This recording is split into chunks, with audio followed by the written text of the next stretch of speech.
It's no secret school systems have flaws. There are flaws to start with, but you could argue the flaws are features. But grades are bad, standardized testing is bad, teaching is outdated, the education is useless. Most students don't like school, most students don't care about school. It doesn't even teach creativity, critical thinking, or innovation. It focuses on memorization, not understanding, discouraging failure, discouraging exploration and curiosity, not teaching about goal setting, not teaching about self-directed learning. Winning the game of school doesn't even get you a job. Why would these flaws be features?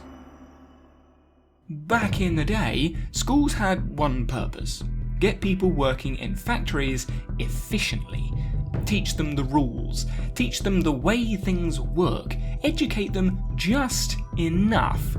Quote, "I don't want a nation of thinkers, I want a nation of workers." The widely adopted Prussian model constrains students, reducing students' learning, adding constraints to the education: obedience, conformity, productivity. Work was the focus, making us think, how can I do less? How can I do this more efficiently? Unlike art, where you might want to do more, what is a different way to do this? And the constraints of the school systems are still around, which has created the game of school. Raise your hand to answer a question, but if you're too scared to get it wrong, you won't. If you're too scared what happens if you get it right, you won't. So only some people answer, most of the time, those that already knew the answer. But if you don't answer at least once, you might get called out. So you need to focus on the lesson, on what the teacher is saying, even if you're thinking about the lesson differently, even if you're ahead in the lesson or behind in the lesson, you've got to stay on track with everyone else. But teachers are also playing a similar game. Students need good grades. Focus on the learners struggling, they need help to pass. Focus on the learners messing around because they've already finished. Focus on the learners doing the work because they need to be checked they are doing the work right. Who should teachers prioritise? Students need to get through all the work before the school break. There is a new topic when they get back. Hopefully, all the marking, feedback and lesson planning can be done by the teacher in time, but when do they get the time? When do they take a break? And what can they even do with the limited time they get? I think the game of school is born out of complexity, the complexity of so many moving parts. Students' needs and wants, teachers' needs and wants, parents' needs and wants, school governors' needs and wants, governments' needs and wants, even society's needs and wants when you consider politics. The systems need to be simplified for anything to happen, and adding constraints helps us do that, but it means you can't satisfy everyone. Maybe anyone? However, we see success without school, so why bother with it in the first place? PISA is the Programme for International Student Assessment. Despite its limitations, it's arguably the best source we have for student proficiency and jobs. A new report is planned for December 2023. Till then, we'll have to settle for the 2018 report, which suggests well-being, motivation and engagement likely improves school and life performance. Pretty obvious if you ask me. Socioeconomics also playing a big role in education and job prospects. But those 25 to 34 that didn't complete education, only 58% were employed, compared to 78% for upper education and 85% for tertiary education. Those with tertiary education earning 38% more than their peers, going up to 70% more for those 45 to 54 years old. Important to note, women earning 76% of men's wages, so bear that in mind. Those with tertiary education also seem to live longer, 6 years for men, 3 years for women. With 95% of children between 6 and 14 being in education, for the OECD countries PISA look at anyway, correlations suggest school, as it was in 2018, helped people get jobs and earn more money. Now, intelligence is multifaceted, but for countries with no or limited education systems, they struggle relatively more. But they have different opportunities, different needs, and different priorities, which is where the success of an education system is impossible to objectively measure. Better grades will get you a job if there is a significant jump from a fail to A star or 9 depending on your grading system.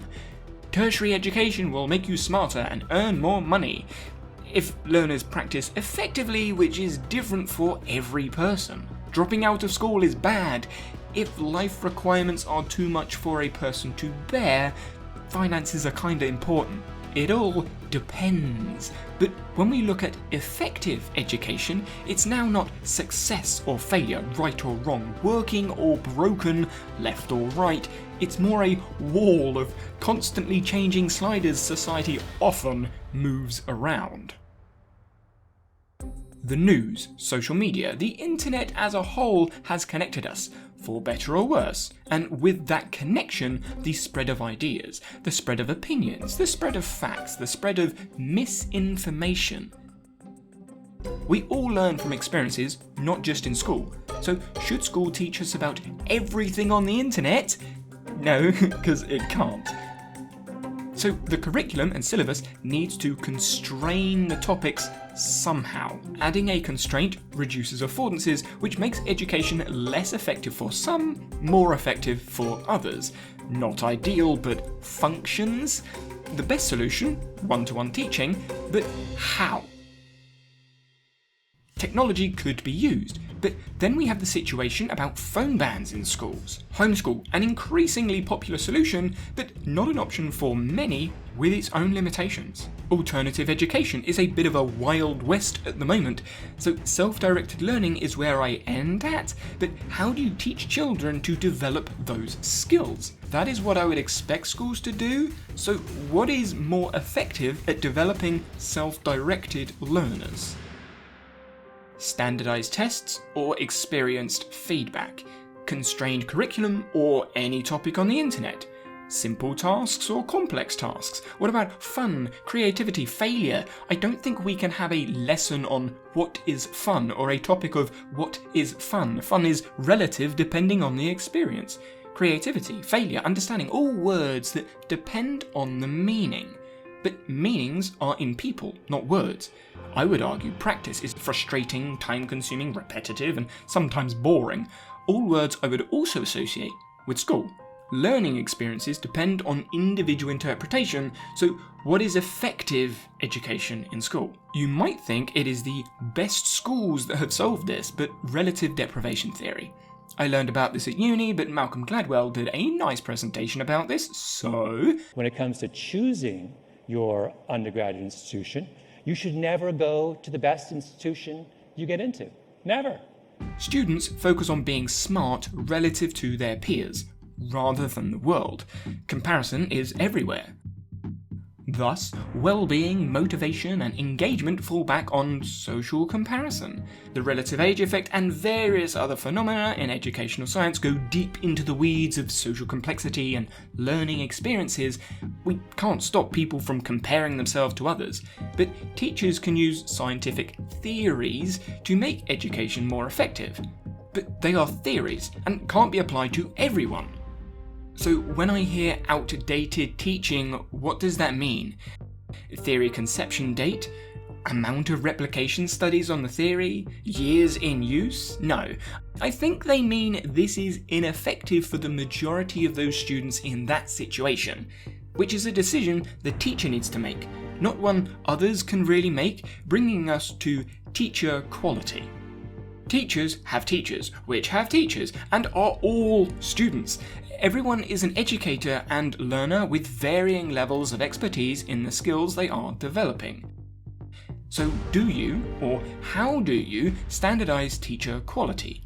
Teachers can't lose their qualification to my knowledge, so once they have their certificate, they can say nope to teacher education. I can't see many rejecting education, but why add more work to their already busy, stressed lives? I research educational science daily and still miss loads. An educator's philosophy is ever evolving, which includes parents, governors, government members, and all of society. A teacher's job is to make the lesson worth attending, hopefully creating a culture which encourages self-directed learning skills, but the dynamic relationship of a learner and their environment through experiences has no solution. The flaws in current educational systems are the features from constraints added to simplify learning experiences, making it functional. Some of you will have a philosophy of education conflicting with current systems. I know I do. Some won't see much conflict, but stepping back, our education system goes beyond the walls of school, goes beyond the age limits of enrolment. I think home, work, and social lives are part of our behaviours towards learning. Attendance in school is dropping. That might be an issue, but if effective education for the learner is elsewhere, maybe schools shouldn't be mandatory. The features of the current educational system are ineffective for a lot of people, and as society evolves, especially with technology, it's becoming less effective for more people. So what I'm trying to do is focus on teacher development to help evolve the system rather than replace the system or point out flaws in the current systems. But this is an ongoing conversation for teachers, policymakers, and everyone involved in the system to hopefully engage in the conversation. There has been contributors inside of the Discord that contributed to this conversation before the video went live, and if you're interested in future conversations or furthering this conversation, there's a link in the description below.